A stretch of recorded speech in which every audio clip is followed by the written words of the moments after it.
Hello everyone. This video is about setting up SFTP service using Azure Storage Account. I'm going to set up Azure SFTP first and then connect to it from a file transfer client app like FileZilla. Obviously, it can be any file transfer application. It doesn't need to be FileZilla, but for this demo, I'm using FileZilla.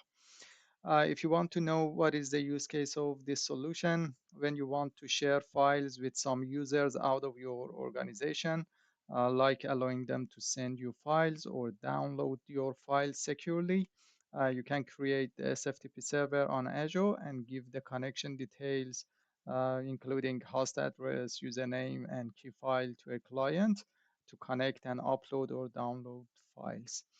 Okay, let's get started. As a first step, you need to go to your subscription, choose the subscription that you want to set up your SFTP server on it. Then from the left pane, click on resource providers.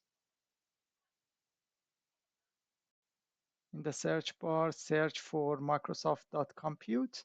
And if it's not registered, just select it and then click register. We need this for SFTP server. Then go to a resource group that you want to create your SFTP service and click on create and type a storage account in the search bar and choose a storage account and create. Give your storage account a name and select LRS for the demo. Click next. In the next screen, you need to enable hierarchical namespace. This is required for the SFTP service, and tick the enable SFTP as well.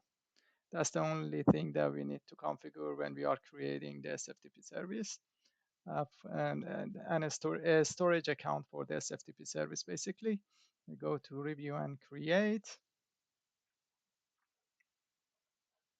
and we hit create.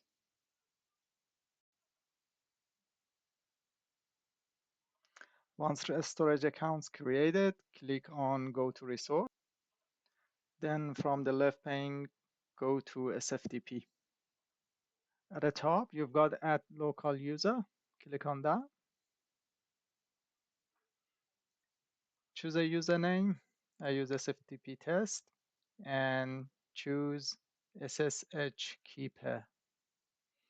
So we need to create a SSH key for that. So we click on add key, select generate new key pair, and we just give it a name here. Also give it a description and click on next.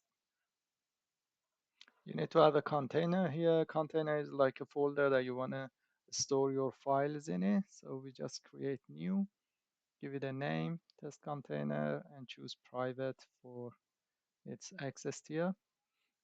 Click on OK. It gets created. And then you can choose what kind of permission you want to give to this user. We're going to say read, write, and list, and also create. You can just customize it based on your need. And that's it. You can click on add.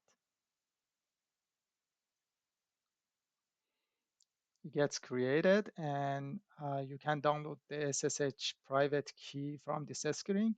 Just bear in mind that if you don't download it here, you won't be able to download it later. So I click on download private key and make sure that it's downloaded. Our setup for Azure is complete now. And just close this dialog. I go to the FileZilla for setting up the connection to this SFTP and creating a file from there. In any file transfer application, you need to think to connect to the SFTP. The first one is host and the second one is user. For host, we can just calculate it based on this, your storage account name, and then .blob.core.windows.net. And based on our storage account name, this is the host that we need to use here. The user is a storage account name dot container name dot local username. So a storage account is the green part. The container name that we created is test container, and the local username that we created in Azure is this local username. As you can see, SFTP test. So this is the user that we need to use in the FileZilla. Okay, in FileZilla, we go to Site Manager and we click New Site button. We choose SFTP from the dropdown for the host. We put the value for the host here. For logon type, we choose key file. We put the user here in the user, and in the key file, we just give it the file that we downloaded from the Azure. We choose all files, and this is the file that we downloaded. And then we click OK. Choose OK.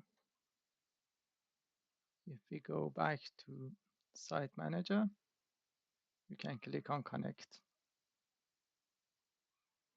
So it gives you a warning that you are connecting to a server that it's not a trusted from FileZilla perspective, and asking if it's a trusted server. So you can just say OK, because you know that you've created that.